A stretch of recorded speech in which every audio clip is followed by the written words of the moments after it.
The Local Show, sponsored by Victory in Motion, home of knee repair, not knee replacement, on News Radio 570 WSYR, on 106.9 FM, and live everywhere on the iHeartRadio app. The Local Show features in-depth conversation with business owners, employees, and influential business leaders throughout Central New York, exploring their successes, challenges, and reasons for doing business right here in our growing community. The Local Show is produced locally by Zoe Advertising. Now your hosts, Tom and Steve.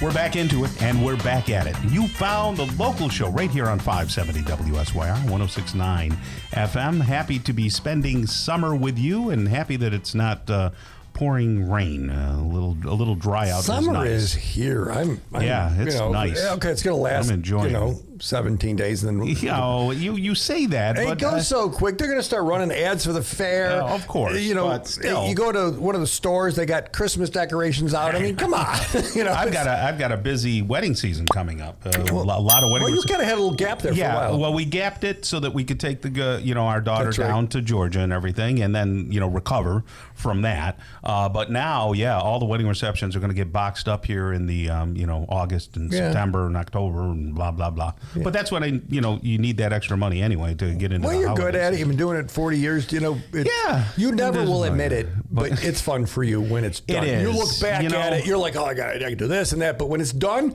you're like, I really do. You feel like you've accomplished something. Well, at this age, I wouldn't still be doing it. If I really, truly disliked it, I'd be out, right, hanging out with you. Yeah. Wouldn't you like that? We'll go not catch fish together because I had a lousy week fishing. Oh, good golly.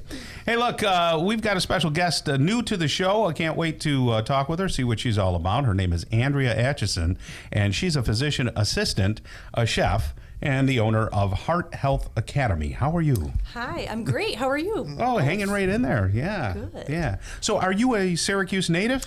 I am. I actually grew up in Beeville. Okay. I was born in Oneida, but moved to Utica for 5 years and then got to Beeville and was pretty much there most of my life, except I took a hiatus and jetted out to San Diego for like 10 years. Really? In the middle of that, which was great. You're I highly so recommend young. it. You're so young. Oh, well, thank you so much. San Diego, you can buy lunch for about $80 in San Diego. Things are a little expensive out there. That is true, and that is part of the reason I came back. Is it really? Yeah, it's crazy out there. And I had a baby, so that that was a big reason also. How about the zoo out there? Did you like the San Diego Zoo? The zoo is great, and they have the wild animal park. Really? You need 10 years to see all of San Diego. Have you been to the wild animal park in Chittenango? I have. Oh, yes. that place is amazing. It is very cool. By the way, listeners, if you haven't gone there, grab the grandkids, the kids, whatever it is. Lions, tigers, bears, oh my, what an amazing place. Yeah. Andrea, where did you do your schoolwork to become a physician's assistant? Sure. So I went to University of Rochester for my undergrad degree. Gotcha. And was a psych major, actually, and pre-med.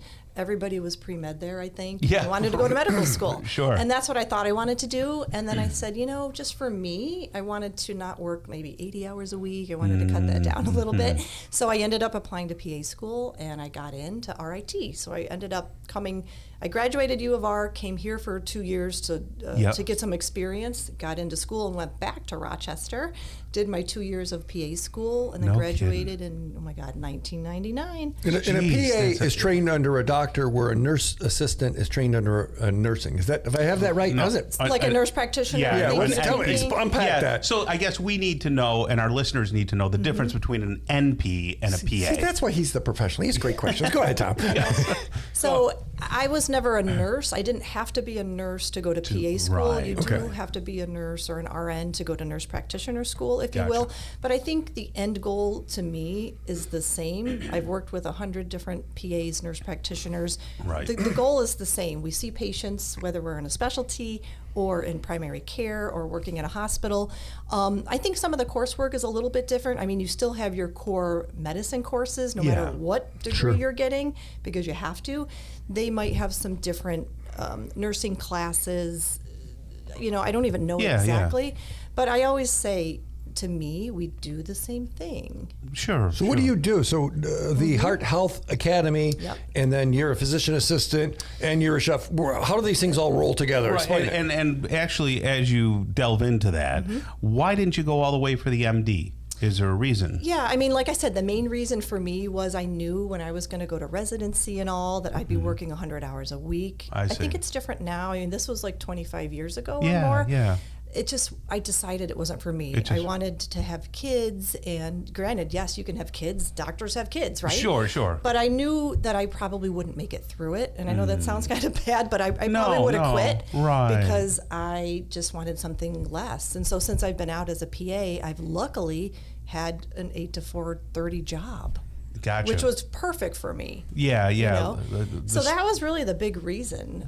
Just a lot more stress as the doctor. That really doesn't relate to knowledge. It just relates to the schedule of a doctor. And a lot of the business side too. Like I was like, oh, you know, I don't want that weight of the world over my head. And they do so much. You know, not only are they clinicians, they are doing, you know, their business, or they open their practice. So it's a lot. But you're doing that now. So I'm doing it now, but it's just, you know, it's little old me. How are you doing it, and who are you doing it to? Right. Yeah. So, you know, it's been, the struggle is real as a business owner, and it's just me. I don't have a big company. I work full time still, and I have just to make ends meet. It's hard to juggle all of those things. You work full time as a PA. I do. Yeah, okay. I do. So it's not like you're working at Wegmans and then doing PA But work I did work at Wegmans a long time ago. That's a good call. I love Wegmans. Yeah. So I work full time, and then with I call it my little side company, my Heart Health Academy. Basically, what I love to do is educate. Like, I should have been a teacher. That's like my other calling, and I love details. And so people come to me if they need help just getting healthier. And I know that sounds kind of generic, but it's just so true. We all know what's going on in the world. We all know what, you know, the obesity rates are. People are eating bad. Type 2 diabetes. You know, yes. Constantly. We're not moving. And trust me, like I always say, I'm a patient too. So I need help just like maybe you would need help. I'm not a perfect person or patient. Radio listeners want to notice she was pointing to Tom, not to me. There we go. Totally kidding. So yeah. I like to counsel clients, if you will, on getting healthier. And it can be very targeted, like, hey, I need to lose some weight. What do I do? There's not a magic button for that, right? Right. So we tailor it towards, you know, maybe you need to start exercising. Let's figure out what you're struggling with. Yeah. So coaching, one-on-one coaching, wellness and coaching. You can prescribe, you can write prescriptions. So I can, but when in my heart health business, I am not functioning as a PA technically because I have to have a licensed physician over me, and I don't have that for my Heart Health Academy. Oh, I didn't know that. You have to, as a PA, have somebody. Okay. Yep. So even though we practice very independently, you know, all my cardiology jobs that I had, you know, my doctor could be sitting in the office down the hall, or I had a doctor in San Diego, and he'd be on the golf course sometimes because he worked part-time. So who can you help now? Like who do you want to reach out to and say, I need help? Who is it? Yeah, so I think the biggest clients that I like to help are the people that like to lose weight, get moving, exercise, and eat better. So they pay you like a fee to do that? Is that how it kind of works? So like an hourly fee, you know, I'm going to coach you for... So you could help somebody reverse type 2 diabetes.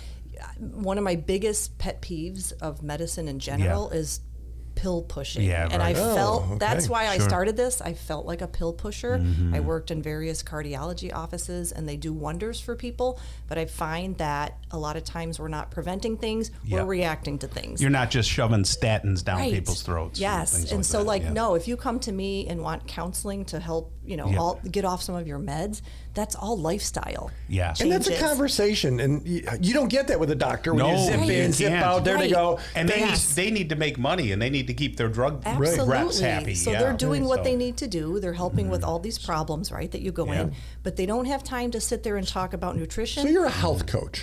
I call myself like a wellness coach or a health coach. So thehearthealthacademy.com, Tom. So if you want to have someone to talk to, go to your website. Call me. The Heart Health Academy, thehearthealthacademy.com.